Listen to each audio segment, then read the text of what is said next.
주식 투자를 하기로 마음먹었다면 그 전에 준비할 것이 있습니다. 첫 번째는 주식 계좌를 만들어야 됩니다. 주식 계좌를 통해서 실제로 주식 매매가 가능하기 때문입니다. 주식 계좌는 증권사에서 개설 가능한데 대표적으로 두 가지 방법이 있습니다. 오프라인, 그리고 온라인이죠. 일반적으로 온라인으로 계좌를 개설하는 것이 주식 거래 시 수수료 측면에서 더 유리하기에 굳이 오프라인으로 혹은 증권사 담당 직원을 통해 계좌 개설을 해야 할 이유가 없다면 비대면 계좌를 개설을 하시는 것이 좋습니다. 대부분의 증권사 앱으로도 계좌 개설이 가능하고 계좌 개설에 대한 상세한 가이드라인도 함께 제공되니 크게 어려움 없이 만드실 수 있습니다. 주의사항 중 하나는 본인이 가지고 있는 현금 한도에서 주식 거래가 가능하도록 계좌 생성 시 증거금융을 설정하는 게 좋습니다. 자칫 내가 가진 현금을 초과하여 주식 매수 주문을 내고 이 매수가 체결될 경우 뜻하지 않게 신용이나 미수가 발생하여 자금 관리에 심각한 문제가 발생할 수 있기 때문입니다. 또 한 가지 팁을 드리면 신규 계좌 개설 시에 각 증권사에서 다양한 혜택을 주는 이벤트를 많이 진행하고 있는데요. 증권사 입장에서는 신규 고객을 유치시키기 위해 이러한 이벤트를 하는 것이기에 신규 계좌 개설이시라면 다양한 증권사에서 현재 진행 중인 이벤트를 확인하셔서 본인이 필요로 하는 혜택을 제공하는 증권사에서 신규 계좌 개설을 하시면 좋습니다. 특히 추천드리는 것은 주식 거래 시 증권사의 수수료를 면해주는 혜택이고 해외 주식 거래를 주로 하실 예정이라면 환전 수수료 우대나 달러 지급 혜택을 받는 것을 추천드립니다. 또한 국내의 주식 중 랜덤으로 하나의 주식을 주는 이벤트, 커피 쿠폰을 주는 이벤트 등등 다양한 혜택이 있으니 각 증권사에서 이벤트 항목을 검색하여 확인하시고 개설하시길 바랍니다.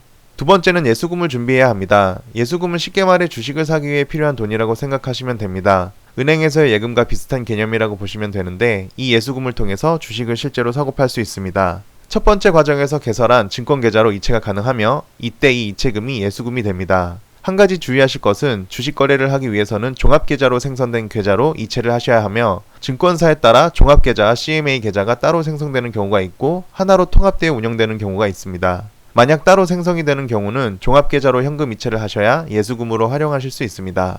참고로 CMA는 증권사에서 고객의 현금을 관리하는 계좌로 현금을 CMA에 이체하면 은행에 예금했을 때보다 조금 더 높은 이자를 받게 되고 매일 하루 단위의 이자를 지급받게 됩니다. CMA는 은행에 돈을 맡기는 만큼이나 안전하니 특별히 걱정은 하지 않으셔도 됩니다.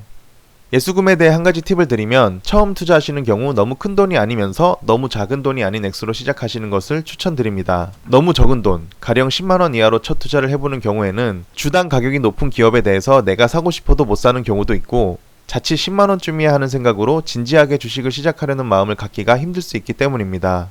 또한 너무 큰 돈, 예를 들어 첫 투자부터 수천만원 단위로 투자하는 경우 자칫 잘못된 투자로 인하여 큰 돈을 잃고 영영 주식시장을 떠나버리게 될 수도 있습니다. 따라서 월급의 3분의 1 정도 되는 금액으로 한 달에 300만원의 수입이 있다면 100만원 정도부터 시작해보시는 것을 추천드립니다. 세 번째는 실제로 주식을 매수해보는 것입니다. 사람들이 처음에 투자할 때 보통 처음이니까 이뤄도 돼 라는 마음을 많이 갖습니다. 그리고 주위에서도 처음에는 이뤄도 돼 라고 말을 많이 하죠. 그런데 어쩔 수 없이 잃는 건 몰라도 이뤄도 되라고 말하는 것은 본인이 시간 들여 노동한 대가를 폄하하는 것이 됩니다. 또 반대로 뭘로 수익 내볼까나? 라는 식으로 투자에 대해서 너무 쉽게 생각하는 마음을 갖기도 합니다. 이러한 마음가짐은 처음 시작할 때 잘못된 투자 습관을 들게 할 수 있으며 시간이 지날수록 이후에 더욱더 고치기 힘들어집니다. 따라서 처음 시작할 때는 최대한 잃지 않도록 이라는 마음으로 투자를 시작해 보시길 추천드립니다. 투자의 대가 워렌 버핏이 강조한 말이기도 한데 첫째도 잃지 않는 것이고 둘째는 첫 번째를 잊지 않는 것 이라는 마음을 가지며 투자를 시작해야 이후 투자에서도 이러한 마음으로 신중한 투자를 해나갈 수 있습니다. 또한 잃지 않는 투자를 통해 결국엔 수익을 거두는 투자를 해나갈 확률도 높일 수 있는 것이고요. 다만 이를 오해하여 원금 보장이라는 것에 사로잡히면 안됩니다. 은행에서 늘 얘기하는 원금 보장은 사실 원금 손실이라고 이해해야 합니다. 물가 상승률보다 적은 이자, 그나마 그 이자에서도 세금을 떼고 나면 사실 우리의 원금은 손실되고 있는 것입니다.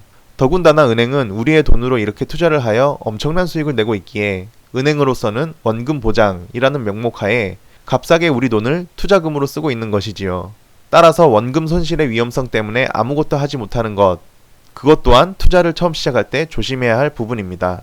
그렇다면 이제 실제로 어떤 주식을 사야 할까요? 처음에는 상식적인 선에서 본인이 투자한 돈을 잃지 않고 성장할 것 같은 그렇기에 함께 동행해도 되겠다는 생각이 드는 기업에 투자하거나 그러한 기업이 속한 상품을 투자하는 것이 좋습니다. 여기서 상품은 ETF나 펀드 등이 해당됩니다. 그리고 반드시 매수의 이유가 있어야 합니다. 단순히 최근 급등했으니까 누가 좋다고 해서 등의 이유보다는 본인이 매수를 해야만 하는 이유가 명확하게 있는 기업에 투자를 해야 합니다. 예를 들어 아주 상식적인 선에서 삼성전자에 투자한다고 했을 때 나는 여태까지 갤럭시만 썼고 우리 집 가전들도 다 삼성이야. 삼성전자는 앞으로 더 잘 나가면 잘 나갔지 못하진 않을 것 같아. 라는 정도라도 본인의 확고한 이유가 있어야 합니다. 그 이유는 첫 투자의 습관이 앞으로도 계속 지속될 가능성이 크고 만약 자신만의 타당한 이유 없이 앞으로도 주식을 매수하게 된다면 크고 작은 소음에 매우 휘둘릴 수밖에 없기 때문입니다.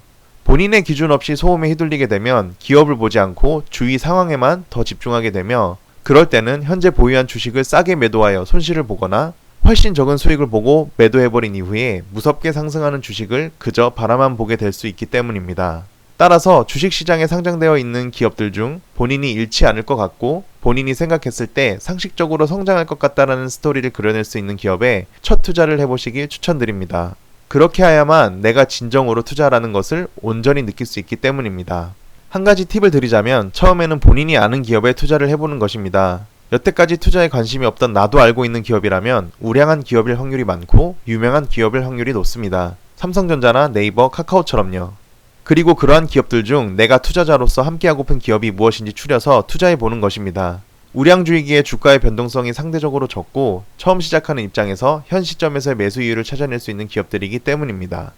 마지막으로 공부해보는 것입니다. 매수한 기업에 대해서 지속적으로 관심을 가지며 주가의 변동도 보고 올랐으면 왜 올랐는지 떨어졌으면 왜 떨어졌는지 스스로 조사해보고 공부해봐야 합니다. 물론 주식을 매수하기 전에도 필수적으로 기업에 대한 조사와 공부를 통해서 매수의 이유를 찾아내야 하지만 매수 후에도 끊임없이 내가 투자한 기업에 대해 조사하고 공부해 나가야 합니다. 이를 통해 내가 처음 매수한 이유에 대한 근거가 여전히 탄탄한지 아니면 내가 생각했던 것과 엇나가는 건 아닌지 지속적으로 트래킹이 가능하고 그래야만 주가의 변동성에 연연하지 않고 추가 매수를 하거나 홀딩하거나 매도하거나 하는 판단의 근거로 삼을 수 있기 때문입니다. 즉 매번 주가를 보면서 주가에 흔들리는 것이 아닌 투자한 기업에 대한 투자 이유를 지속적으로 확인해 나가야 하는 것입니다.